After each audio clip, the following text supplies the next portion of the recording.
So student, जैसे कि हमने लास्ट लेक्चर में डिस्कस किया था कि आपके जो भी 4th यूनिट में टॉपिक हैं that is about level of measurement, level measures of central tendency या फिर मेजर्स ऑफ डिस्पर्जन, ठीक है। इससे रिलेटेड जो भी आपका कॉन्सेप्ट है वो थियोरटिकल एक्सप्लेनेशन तो मैं पहले ही आपको पढ़ा चुकी हूँ, लेकिन इसके लिए ज़रूरी होगा कि आप लोगों को जो है इसका प्रैक्टिकल एक्सप्लेनेशन भी पता हो, बिकॉज जब तक आप लोगों को प्रैक्टिकल एक्सप्लेनेशन पता नहीं होगा आप इसको रिलेट नहीं कर पाएंगे और उसको प्रैक्टिकली रिसर्च मेथड्स में अप्लाई नहीं कर पाएंगे।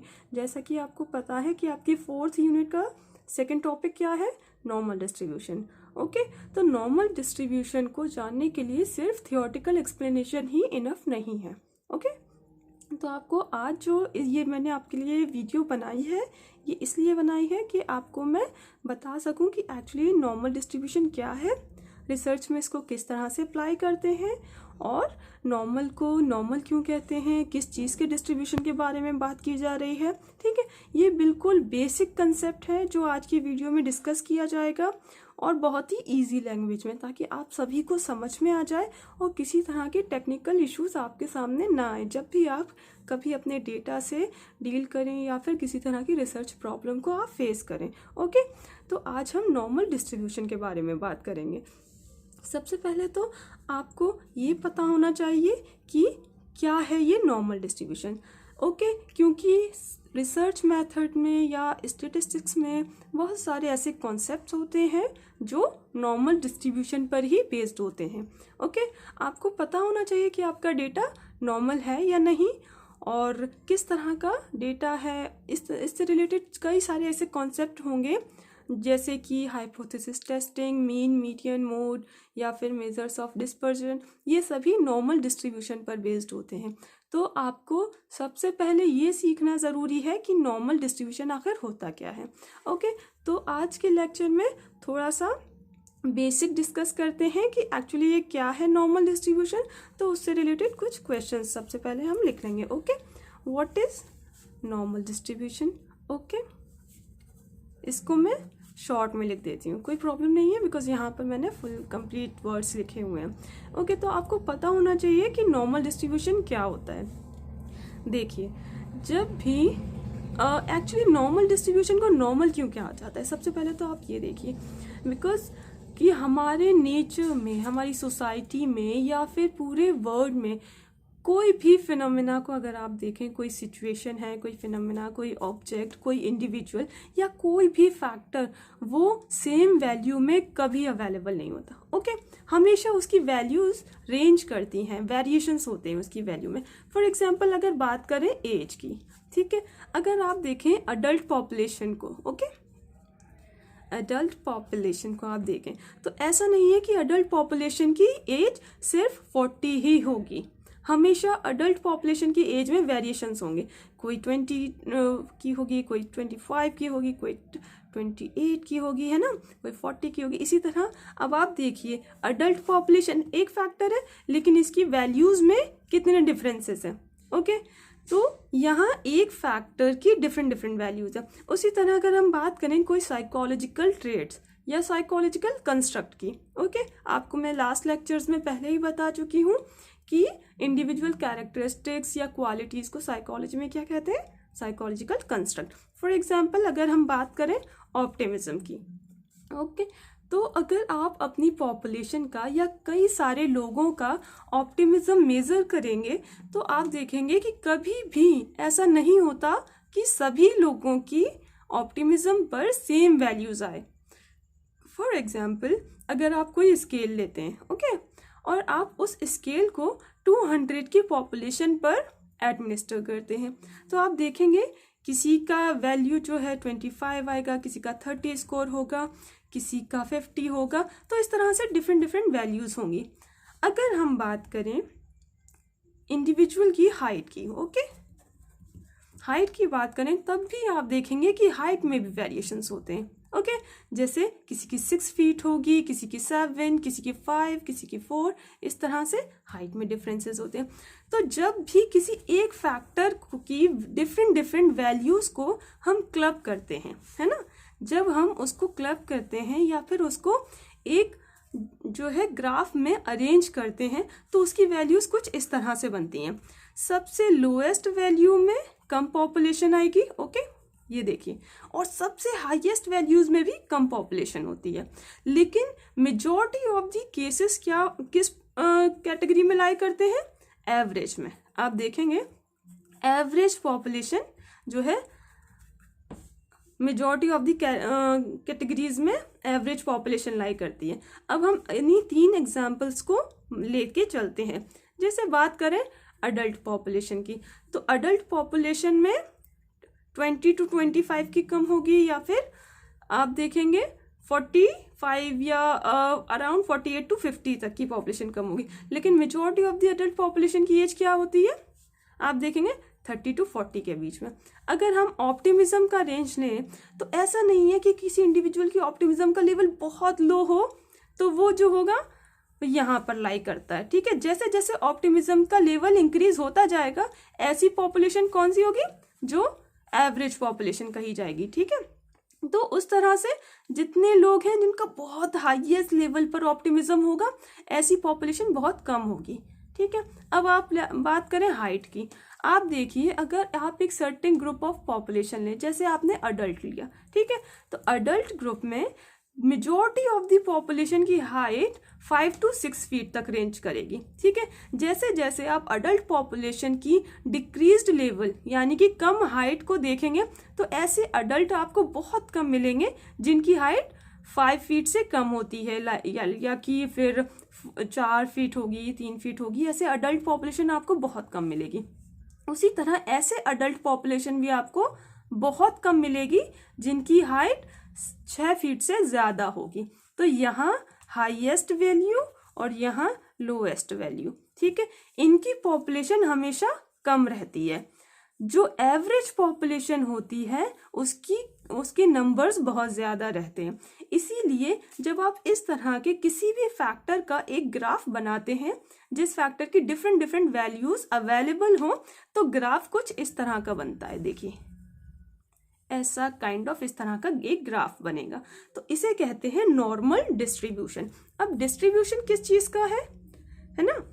डिस्ट्रीब्यूशन का मतलब होता है कि कोई भी फैक्टर, कोई वैल्यू, कोई वेरिएबल जिस पर आप स्टडी करना चाहते हैं उसकी डिफरेंट डिफरेंट वैल्यूज अवेलेबल हों। फॉर एग्जाम्पल अगर आप किसी फैक्टर पे रिसर्च करना चाहते हैं, जैसे आप लर्निंग कैपेसिटी देखना चाहते हैं अपने स्टूडेंट्स की, तो यहाँ लर्निंग कैपेसिटी की अगर आपकी क्लास में 50 स्टूडेंट हैं तो सभी का स्कोर डिफरेंट होगा।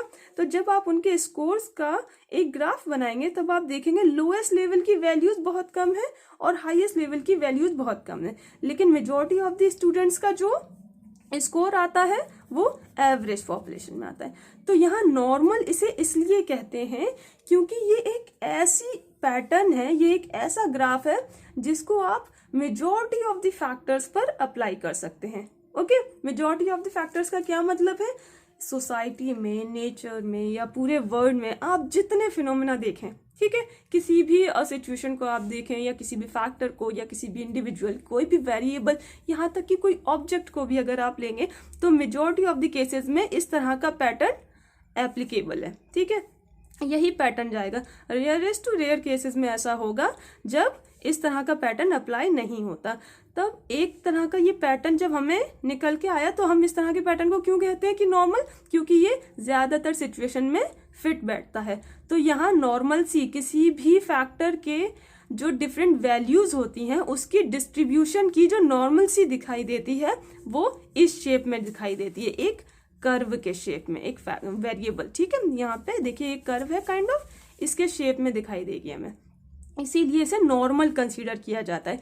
कोई भी फैक्टर, ठीक है, जैसे एज है या स्पिरिचुअलिटी या रिलीजियोसिटी या लर्निंग कैपेसिटी, जिस किसी का भी डिस्ट्रीब्यूशन अगर आप देखेंगे तो वो इसी फॉर्म में आपको डिस्ट्रीब्यूटेड वैल्यूज दिखाई देंगी। लोएस्ट वैल्यूज बहुत कम होती हैं, हाईएस्ट वैल्यूज बहुत कम होती हैं, जबकि मेजॉरिटी ऑफ द पॉपुलेशन जो है एवरेज वैल्यूज अक्वायर करेगी तो उसकी जो है इस तरह बीच में मिडिल पॉइंट में उसकी जो वैल्यूज़ हैं वो रेंज करेंगी, ठीक है। इसलिए हम इसे नॉर्मल कहते हैं क्योंकि ज़्यादातर सिचुएशन का जो वेरिएशन होगा वो ऐसा ही होगा, ज़्यादातर फैक्टर्स का वेरिएशन ऐसा ही होगा, इसीलिए इसे एक नॉर्मल सिचुएशन कंसीडर किया जाता है। क्योंकि आप कोई भी फैक्टर देखें, मेजॉरिटी ऑफ द केसेस लो होंगे हाई, और मेजॉरिटी ऑफ द केसेस जो आई वॉज मिस्टेकन, यहाँ majority of the cases average होंगे और जो लो नंबर ऑफ केसेस होंगे वो वेरी हाई और वेरी लो पे जाएंगे, ठीक है। इसलिए इसे नॉर्मल डिस्ट्रीब्यूशन कहते हैं।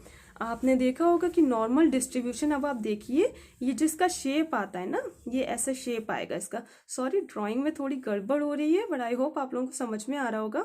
ये इसका जो शेप आता है ना वो एक बेल के आकार का है, ठीक है, घंटी के आकार का, BELL, okay.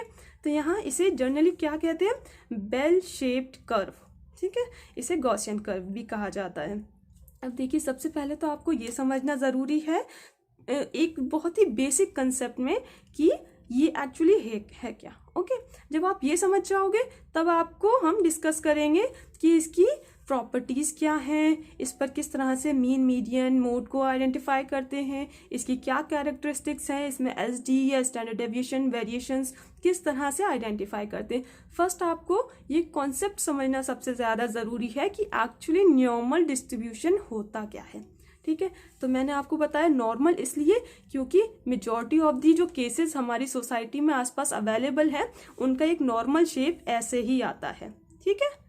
Majority of the cases average population होगी और जो low number of cases high category में लाई करेंगे और low number of cases low category में लाई करेंगे। और डिस्ट्रीब्यूशन का मतलब होता है किसी भी पर्टिकुलर फैक्टर्स की डिफरेंट वैल्यूज। यहाँ डिस्ट्रीब्यूशन आपको पता ही होगा कि डिस्ट्रीब्यूट करना, ठीक है।